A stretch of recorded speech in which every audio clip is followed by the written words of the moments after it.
Yes, good morning, kids. So, today we are going to start with dual nature, uh, chapter number 11 of our NCRT. When you see the chapter dual nature, dual यानी दो. अच्छा sir, dual दो nature. Sir, दो nature बोले तो क्या? That is what is the whole chapter all about. कि दो नेचर किसका है? दो नेचर रेडिएशन का है और मैटर का है. दो रेडिएशन नेचर का है, सॉरी रेडिएशन का है और मैटर का है. Now dual nature of radiation, dual nature of radiation यानी क्या सर? सर बोले तो क्या? सर इसका मीनिंग क्या है? ड्वेल नेचर ऑफ रेडिएशन मतलब रेडिएशन के दो स्वभाव है. रेडिएशन के दो स्वभाव है. स्वभाव यानी नेचर. ओके, व्हाट क्या है वो दो स्वभाव? ओके, अगर तू पूरा दुनिया देखेगा, हाँ, अगर तू मैं थोड़ा सा ब्रॉडर व्यू लेता हूं. I just take a broader view. अगर तू पूरा दुनिया देखेगा तो पूरे दुनिया सिर्फ दो ही चीजों की बनी हुई है. या तो मैटर है, ये ना मैटर है, या तो रेडिएशन है. दुनिया में तीसरा चीज एग्जिस्ट करता नहीं है. आई रिपीट, दुनिया में तीसरा चीज एग्जिस्ट करता नहीं है. दुनिया में सिर्फ दो ही चीजों की बनी हुई है. या तो रेडिएशन दिखेगा या तो तेरे को मैटर दिखेगा. थर्ड चीज ऐसा कोई एग्जिस्ट करता है तो तू मेरे को बोल. It is not possible that third things exist in this nature. Okay, example just तेरे को समझाने की कोशिश करते हैं. यहाँ पे हमारे आंखों में लाइट आ रही है. Okay, let me say that light is incident on the surface. Now light is incident on the surface. Light क्या है? लाइट एक रेडिएशन है. और मेरा ये जो पेन है, मेरा ये जो शर्ट है, ये जो माइक है, ये जो मेरा खुद का बॉडी है, ये सब क्या है? मैटर है. सो दुनिया में तेरे को दो ही चीज दिखेगा. या तो मैटर दिखेगा या तो रेडिएशन दिखेगा. तीसरा चीज दुनिया में दिखता नहीं है और होता नहीं है. अब पॉइंट क्या है? पॉइंट ये है कि what is the point? The point is that this radiation has two nature. What is that nature? One is called as wave nature. वही डिस्कस करना है. One is called as wave nature. Okay, one is called as particle nature. अब तेरे मन में बहुत सारे doubt आएंगे. सर, वेव नेचर और पार्टिकल नेचर मीन्स क्या? वही तो चैप्टर में डिस्कस करना है. That is what we are suppose to discuss in the chapter. Okay, so we will be discussing this, but we can not make a direct beginning from this. इसके लिए तो background बनाना पड़ेगा, है ना. इसके लिए थोड़ा सा हमको बैकग्राउंड नॉलेज बनाना पड़ेगा. We will first create the background knowledge and then we will finally our objective is to understand all this. Finally the objective is to understand all this. So we will be discussing this. So कितना beautiful है, कितना beautiful है. Actually इसकी शुरुआत जो होती है, इसकी इस कहानी में थोड़ा सा पीछे जाते हैं, है ना. इस कहानी में थोड़ा सा पीछे जाते, we'll get back into flashback. We'll get into the past. यहाँ पे रेडिएशन यानी light, correct. Radiation basically is nothing but light. We are just getting थोड़ा सा flashback into all this. Light सदियों से, since centuries, since I'm using the word since centuries it was known that, since centuries it was believed that and known that light is what? Light travels in a straight line. Since centuries it was believed that light जो है वो straight line में travel करता है. और इसके ऊपर तूने 10th स्टैंडर्ड में स्टडी भी किया था. तूने स्टडी किया था लाइट के बारे में, रिफ्लेक्शन, रिफ्रैक्शन, एंड लाइट को बोला light travels in a straight line. But जैसा ही टेक्नोलॉजी और दुनिया आगे बढ़ती गई, जैसा ही टेक्नोलॉजी एंड दुनिया आगे बढ़ती गई, हमको ये बात का एहसास हुआ. We realized one very important thing. जब रिसर्च आगे बढ़ा, अरे लाइट तो स्ट्रेट लाइन में ट्रेवल करता ही नहीं है. लाइट तो जो ट्रैवल करता है वो वेव के फॉर्म में ट्रैवल करता है. इसीलिए अगर तू 12th का सिलेबस देखेगा जिसने भी सिलेबस फ्रेम किया, government will obviously government, but जिसका भी दिमाग रहेगा, गवर्नमेंट इतना होशियार है, क्या systematically framing of the syllabus किया है। First it spoke about, first वो स्टार्ट करता है, कितना ब्यूटीफुल को बोलता है वो, फर्स्ट वो स्टार्ट करता है रे ऑप्टिक्स से, सेकेंड बुक में बोले तो वो बोलता है करके लाइट स्ट्रेट लाइन में ट्रेवल करता है। ओके, तो इसलिए चैप्टर का नाम डाला गया रे ऑप्टिक्स। ओके, जैसे जैसा आगे टेक्नोलॉजी गया, रे को उसने गवर्नमेंट ने डाला वेव ऑप्टिक्स। अब वेव ऑप्टिक्स क्या है, लाइट स्ट्रेट लाइन में ट्रेवल ही नहीं करता, ये गलत था। तो लाइट कैसे ट्रेवल करता है, लाइट एक वेव के फॉर्म में ट्रेवल करता है, लाइट एक वेव के फॉर्म में ट्रेवल करता है। जब टेक्नोलॉजी और आगे गया, ओके, ये सब कुछ डिटेल हम वेव ऑप्टिक्स में डिस्कस करेंगे। नहीं, कितना अजीब है, हाउ शॉकिंग इट इज ना to know that since years, since centuries we believed light travels in a straight line. Eventually we realized अरे भाई रॉन्ग है, लाइट तो स्ट्रेट लाइन में ट्रैवल करता ही नहीं है, लाइट तो वेव के फॉर्म में ट्रैवल करता है। मजा देख मजा देख, see the fun part, as technology और आगे गया और साइंस विज्ञान आगे गया, वी रियलाइज दैट अरे लाइट तो वेव के फॉर्म में ट्रैवल ही नहीं करता है, ऐसा मान्यता था। बाद में डिस्कशन हुआ, झगड़ा हुआ, this that and all that, हम उसमें नहीं पढ़ेंगे। जब और डिस्कशन हुआ तो बोला लाइट जो है वो वेव नहीं है। पहले क्या बोला गया था, लाइट तो कौन है, लाइट तो रे है, अच्छी बात है। आगे गया, प्रूफ हुआ, प्रूफ था हमारे पास, रिफ्लेक्शन, रिफ्रैक्शन। बट जैसे टेक्नोलॉजी आगे गया, रे से वेव हो गया, फिर और हमारा साइंस आगे गया, बोला वेव नहीं है, लाइट एक पार्टिकल है, लाइट एक पार्टिकल है।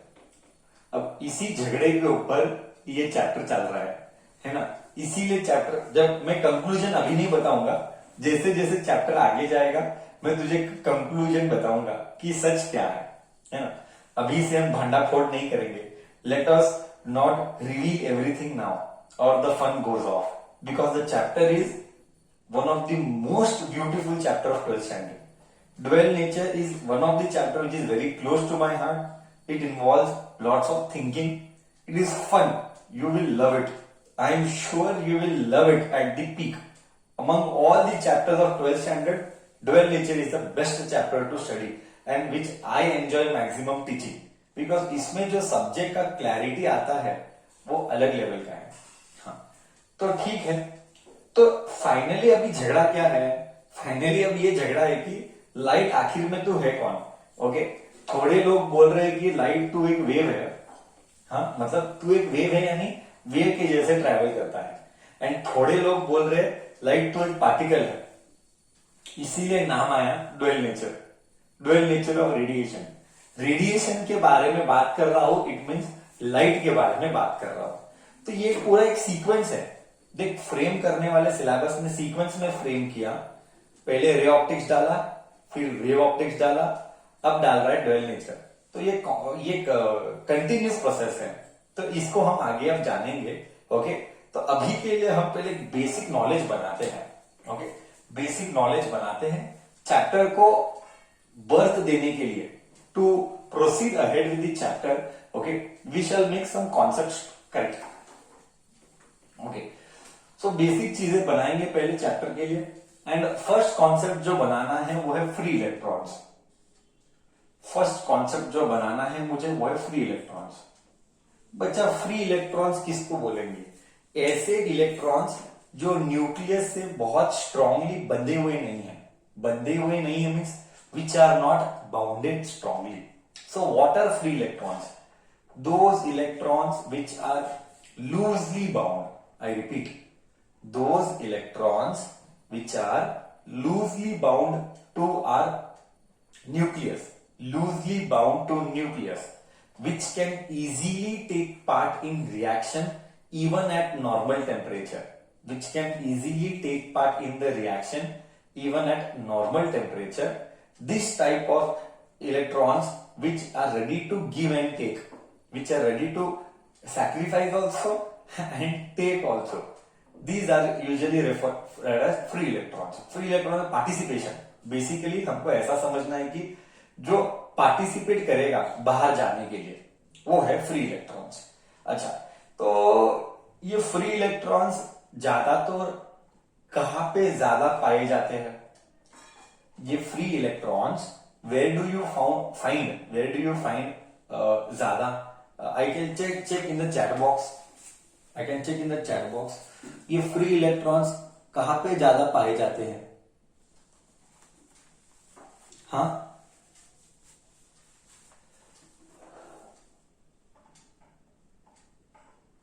यस, ये फ्री इलेक्ट्रॉन्स ज्यादा तो पाए जाते हैं मेटल्स में। ओके, ज्यादा तो ये फ्री इलेक्ट्रॉन्स पाए जाएंगे मेटल्स में। ओके, सो मेटल्स में बहुत ज्यादा फ्री इलेक्ट्रॉन्स रहते हैं। ओके, हम इसी नॉलेज को लेंगे और हम आगे का डिस्कशन बढ़ाएंगे। So I want to give birth to a concept called as work function. I am going to give a concept. This question was asked in a past paper as well. Okay, work function 1 mark के लिए theory exam के लिए आया है। So we are discussing now what do you mean by work function. हमको work function को समझना है। This brings to first definition of our chapter and this was asked in Karnataka State Board for 1 mark. ये question आया है past paper में। Okay, define work function पक्का आएगा हमारे यूनिट टेस्ट में, मैं भी डालूंगा। I will also put. Okay, what do you mean by work function? Work function यानी the minimum energy required. Let me write the definition. Okay, the minimum amount of energy required, the minimum amount of energy required, the minimum amount of energy required by an electron to just escape from the metal surface, to just escape from the metal surface, to just escape from the metal surface, is called work function. इसमें when you write you should underline the important minimum amount of energy to just escape. This is what we expect. बस very simple to remember. हाँ, अब थोड़ा सा detail में जाएंगे। Now we shall get into a bit more detail. What do you mean by this? Okay, the minimum amount of energy मतलब एक energy चाहिए मिनिमम, किसके लिए? For what? एक मिनिमम एनर्जी चाहिए required by an electron to just escape from the metal surface. We'll take an example. Let me say, मान लेते हैं कि let us assume that ये एक मेटल सरफेस है। ठीक है, let us assume that this is a metal surface और यहाँ पे फ्री इलेक्ट्रॉन्स ऐसे फ्री इलेक्ट्रॉन्स है। Okay, let us assume something like this. अभी ये फ्री इलेक्ट्रॉन्स लूजली बाउंडेड है। मेरा वर्ड बहुत क्लियर है, ये फ्री इलेक्ट्रॉन लूजली बाउंडेड है। ओके, मतलब ये डायरेक्टली बाहर नहीं आएंगे। अभी क्या होता है, I tell you. Let me say one radiation is coming. Okay, एक रेडिएशन आ रहा है। अच्छा, ये रेडिएशन क्या करेगा? ओके, रेडिएशन यानी light. For your simple knowledge and understanding, radiation यानी एक लाइट इंसिडेंट हो रहा है मेटल सरफेस के ऊपर। आई रिपीट, लाइट इंसिडेंट हो रहा है मेटल सरफेस के ऊपर। ना लेट अस से ये जो लाइट का एनर्जी है, लेट अस से ये 10 जूल्स है। ओके, लेट मी से ये लाइट का एनर्जी है 10 जूल्स है। अभी क्या होगा, जस्ट सी। ओके, अब क्या होगा, let us try to understand. See, when the light falls on the metal surface. Okay sir, metal surface ही क्यों लिया? somebody will ask me, sir why did you take metal surface only? Metal surface इसीलिए लिया क्योंकि इसके अंदर बहुत सारे फ्री इलेक्ट्रॉन्स होते हैं, तो मेरे को एक्सप्लेन करने के लिए, समझाने के लिए बेटर है. ओके सो जब ये एनर्जी 10 जूल्स इसके ऊपर घिरेगा, किसके ऊपर? मेटल सरफेस के ऊपर. ओके तो एनर्जी क्या करेगा? एनर्जी इलेक्ट्रॉन को मारेगा, हिट करेगा. तो क्या होगा? when the radiation will be incident on the metal surface, it will hit the surface and electrons बंधे हुए हैं, electrons are bounded. Let us say electron का binding, let me say electron का जो बाइंडिंग है, okay, let me say electrons are bounded by, electrons का binding is by 5 joules. Let me say electrons is binded by 5 joules. मतलब क्या? Means what? मतलब अगर तू चाहता है, if you wish कि ये इलेक्ट्रॉन बाहर निकले, अगर तू इच्छा रखता है, if you wish this electron should come out, तो तुझे देना पड़ेगा 5 जूल. क्यों? क्योंकि ये बाइंडिंग 5 जूल का है. सिंपल है. देख मैं बताता हूं, बहुत सिंपल है. हाँ, हम एक डोरी ले रहे हैं, एक रोप है. अब तू रोप से किसी ऑब्जेक्ट को खींच रहा है. अब तेरे को मिनिमम लगेगा 5 जूल्स ऑफ एनर्जी.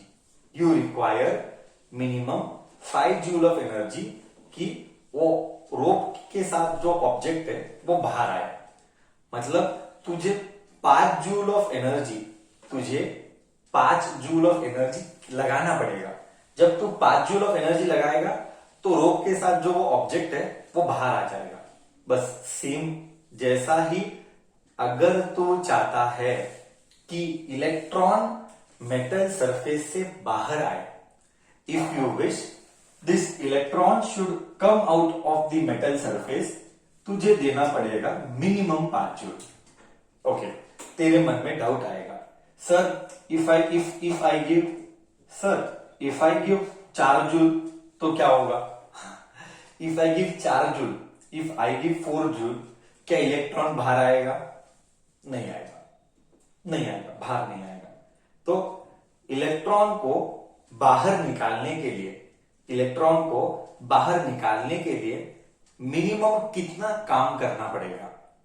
इलेक्ट्रॉन को बाहर निकालने के लिए मिनिमम कितना काम करना पड़ेगा? काम यानी work done is given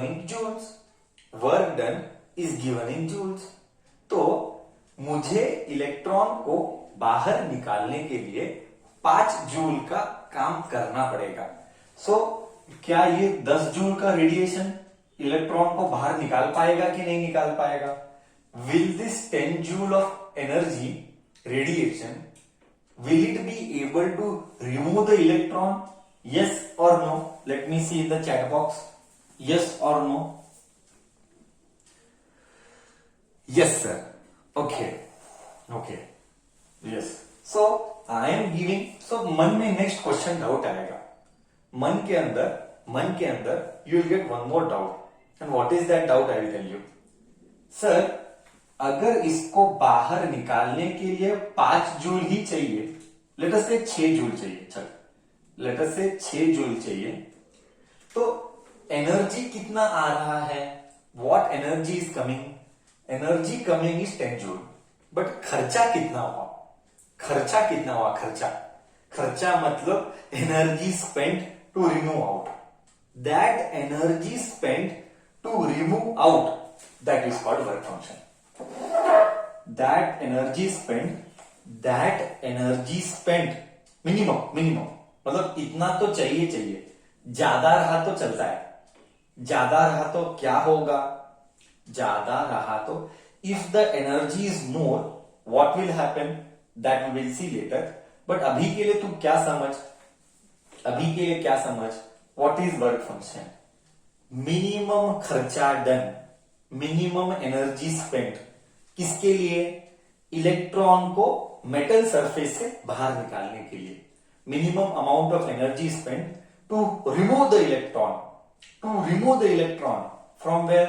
from the metal surface, that is called work function. Now you read the minimum amount of energy required by an electron to just escape, just escape, just escape यानी बाहर आना, just escape means come out, come out from the metal surface is called work function. I think so. इधर तक concept तो clear हुआ. I repeat, it means if binding energy is 6 joule, binding energy बोलना गलत है. If minimum work कितना काम करना पड़ेगा? 6 जूल का. If you give 4 joule, if you give 4 joule, electron will not come out. If you give 6 joule, see there can be 3 cases. Case 1, you give 6 joule से कम. देख इधर case one you give 6 joule से छोटा, electron will not come out, electron will not come out.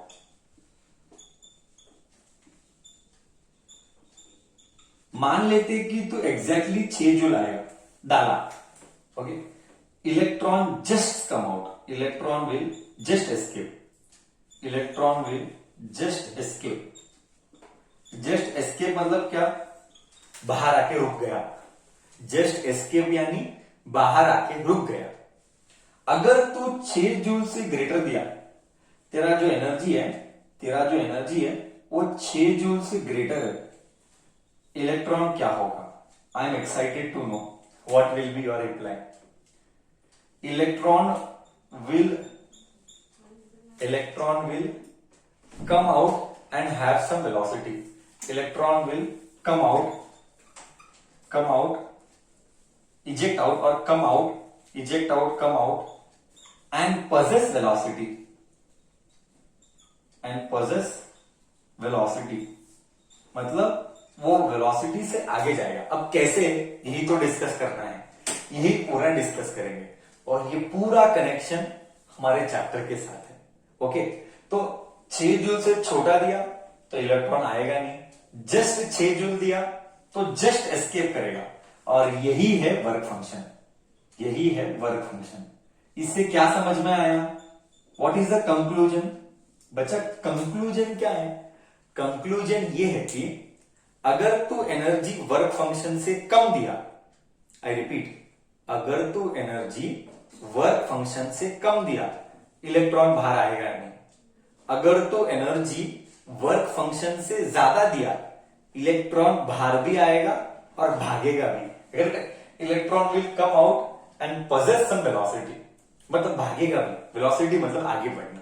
But just work function जितना दिया, just work function जितना energy दिया, तो इलेक्ट्रॉन बाहर आएगा बट रुक जाएगा, जस्ट बाहर आएगा, भागेगा नहीं. क्योंकि तूने भी दिया 6 joule, you also give 6 joule and it required 6 joule, मतलब cut to cut match.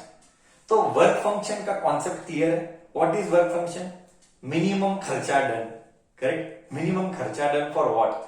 Minimum खर्चा done, minimum spending to remove the electron from the metal surface. ठीक है. तो ये था वर्क फंक्शन.